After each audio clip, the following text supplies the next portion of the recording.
Maintenant, nous allons voir les cycles.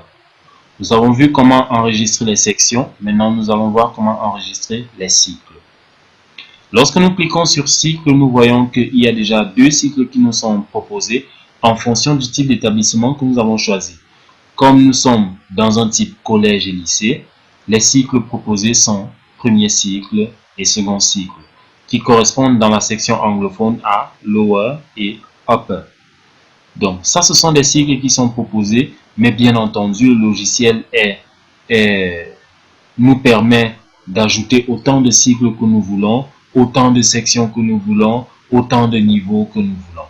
Donc pour ajouter un cycle, c'est simple, nous allons simplement cliquer là et remplir le formulaire. Nous allons par exemple ajouter un cycle prépa pour dire cycle préparatoire.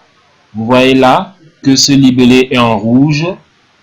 Les libellés en rouge, ce sont les libellés obligatoires. Les libellés qui ne sont pas en rouge ne sont pas obligatoires.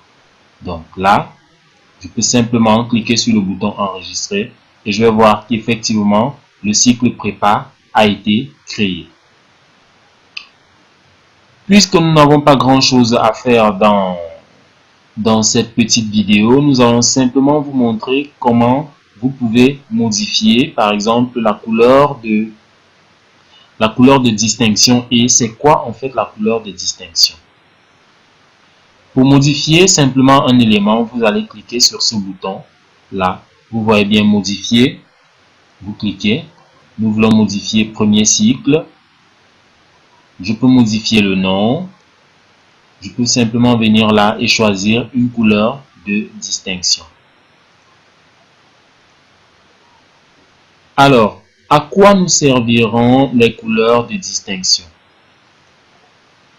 Comme leur nom, comme l'on le dit par leur nom, les couleurs de distinction vont nous permettre rapidement de retrouver l'information dans les tableaux où nous aurons un très grand amas d'informations. Nous prenons par exemple la liste des tarifications ou bien la liste des salles de classe. Lorsque nous aurons la liste des salles de classe dans un tableau très vaste comme ça, par exemple comme là, nous avons la liste des niveaux.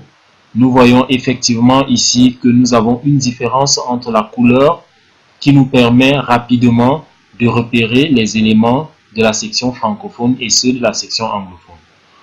C'est facultatif, mais c'est à ça que va servir la distinction par les couleurs dans ce logiciel.